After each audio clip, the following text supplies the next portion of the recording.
Assalamualaikum warahmatullahi wabarakatuh.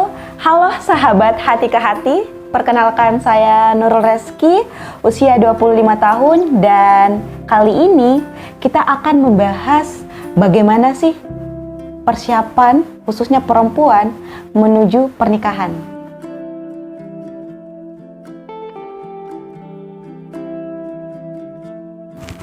Kalau ditanya apa sih yang membuat saya yakin dengan calon yang insya Allah akan menjadi suami untuk saya, yang pertama ada kenyamanan tersendiri yang kita sudah dapatkan dengan pasangan. Ada rasa bahwa dengan dia kita tidak ada sekat. Artinya tidak ada sekat adalah rasa malunya kita, rasa keterbukaannya kita, rasa apa adanya kita bersama dia. Apapun bisa diajak kerjasama, dan terutama itu saling keterbukaan dan komunikasi yang baik yang membuat saya yakin dengan dia. Terlebih lagi dia memiliki insya Allah akhlak yang baik untuk menjadi imam, dan dia insya Allah punya tanggung jawab yang memang yang harus dimiliki suami nantinya.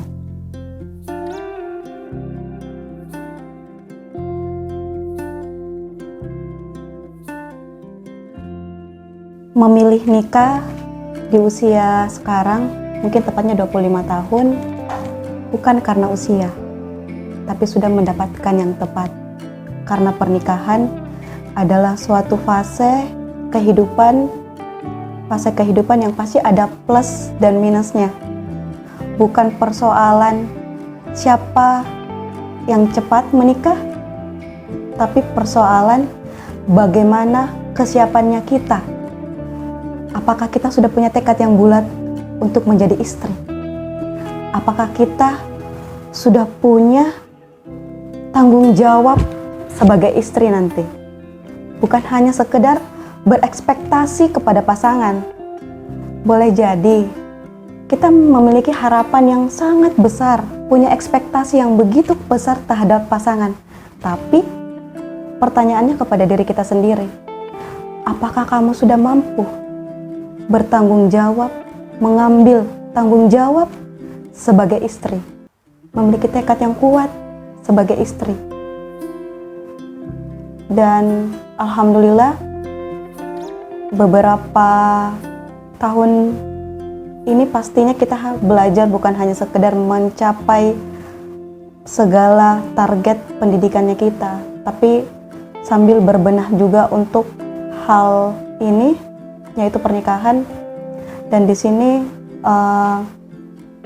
saat saya merasa bahwa saya sudah siap untuk itu, dan alhamdulillah mendapatkan pasangan yang tepat dengan sudah mempersiapkan segala halnya, kematangan batin, pikiran, ilmu. Dan setelah menemukan yang tepat, kenapa tidak kita menjalaninya?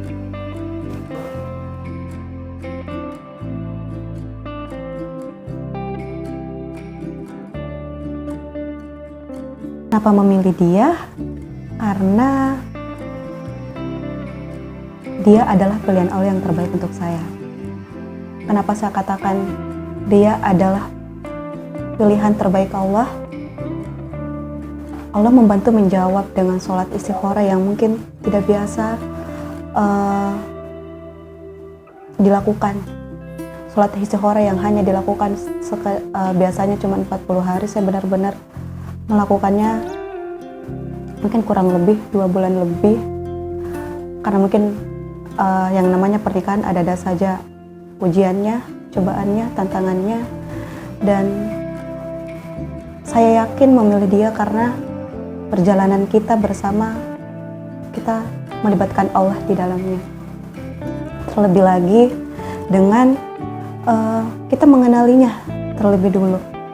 Karena yang namanya proses ta'aruf perjodohan dan lain sebagainya itu bagaimanapun kita harus saling mengenal, kenali siapa keluarganya, bagaimana dia menyayangi orang tuanya, bagaimana perilakunya kepada adik-adiknya, saudaranya, siapa teman bergaulnya dia, apa kesibukannya dia. Dan nantinya setelah mengenalinya, kita akan membahas lagi lebih dalam dengan pasangan kita.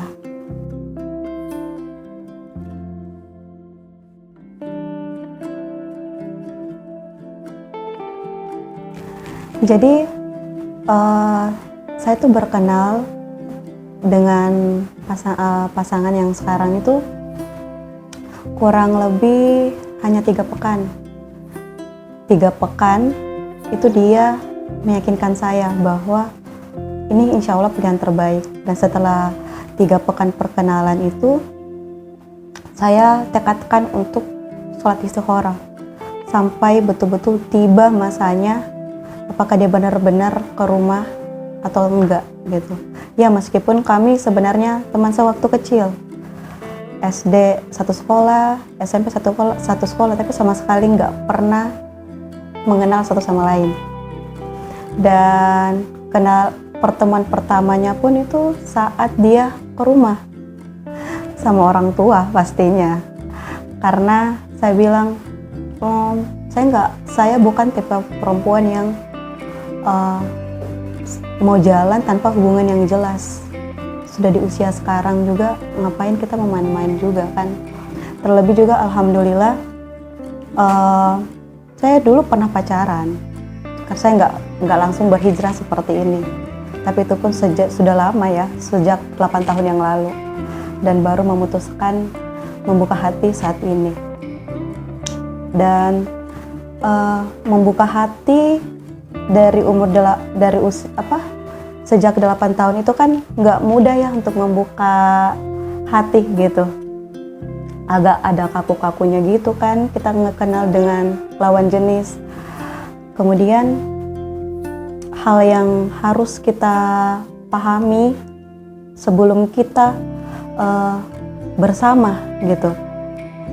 Yang pertama saya tanyakan itu, bagaimana sih cara dia marah itu gimana gitu, cara marahnya dia gimana, terus cara marahnya saya gimana gitu, apakah dia marah diam atau gimana, ya itu yang harus kita pahami. Kemudian yang kedua, ada komitmen pranikah gitu yang harus kita saling tahu gitu. Komitmen pranikah itu satu sama lain, misalnya karena saya notabene sangat suka dengan pendidikan dan ingin terus berpendidikan gitu, sekolah tinggi, saya komitmen itu yang janji saya ke dia gitu. Mungkin suatu saat nanti saat kita bersama, izinkan saya, ridhoi saya untuk terus berpendidikan gitu, melanjutkan pendidikan saya. Kalaupun ada belok-beloknya nanti mungkin atau sudah di luar batas tanggung jawab saya sebagai istri, mungkin tolong diingatkan gitu. Kemudian yang ketiga itu tentang keuangan. Nah, itu keuangan yang sangat krusial sekali dalam hubungan rumah tangga. Siapa sih yang megang uang gitu? Istri, suami? Karena jangan sampai ekspektasinya kita yang megang uang nanti gitu. Tapi karena kita tidak bicarakan di awal, jatuhnya bukan kita yang mengelola. Suami hanya sekadar mengasih kita dengan uang dapur saja gitu. Nah, semuanya apakah kita bisa menerima itu atau enggak gitu. Kemudian setelah itu kalau misalnya hubungannya ada yang LDR-an gitu kan, ayo dikomunikasikan gitu. Dan dikomunikasikan bagaimananya nanti. Dan kemudian setelah nikah tinggal di mana? Di rumah orang tua dari kita, istri, suami, atau ngekos dulu atau gimana gitu. dan apalagi ya, rahasia. Rahasia dalam artian kita berkomitmen. Sekrusialnya permasalahan di rumah jangan sampai terdengar dengan telinga orang tua masing-masing keluar dari rumah. Dan yang kedua, kemudian selanjutnya itu bagaimana kita harus ada janji gitu. Oh ya, kalau misalnya ada permasalahan seperti ini, tolong jangan marah dulu gitu. Tolong berkomitmen untuk bagaimana caranya punya komunikasi yang selalu lebih baik setiap harinya.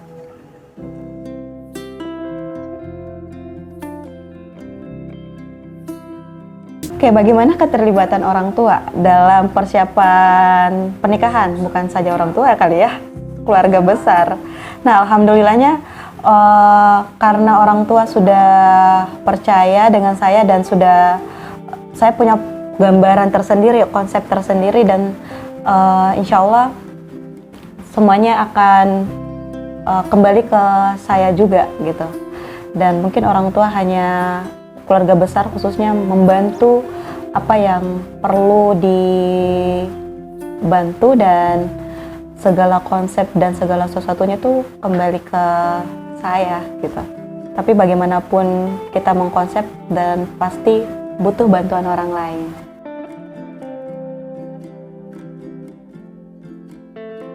Oke, berbicara tentang pernikahan pasti selalu terkait dengan uang panai, khususnya untuk di Bugis Makassar ya. Bagaimana sih solusi dari uang panai ini? Uang panai itu ibaratnya sebagai penghargaan ya, kurang lebih sebagai penghargaan untuk pihak wanita gitu. Jadi berapa banyak dan berapa besar yang di bawah laki-laki, itulah bentuk menghargainya kepada perempuan gitu ya. Mungkin kurang lebih seperti itu teman-teman. Dan bagaimana sih caranya untuk kedepannya gitu ya. Nah, kalau uang panai itu, kalau saya sendiri mungkin lebih ke bagaimana pembicaraan dari dua belah pihak sendiri gitu. Kalau misalnya sudah dibicarakan satu sama lain, nantinya pasti akan selalu ada pro dan kontra.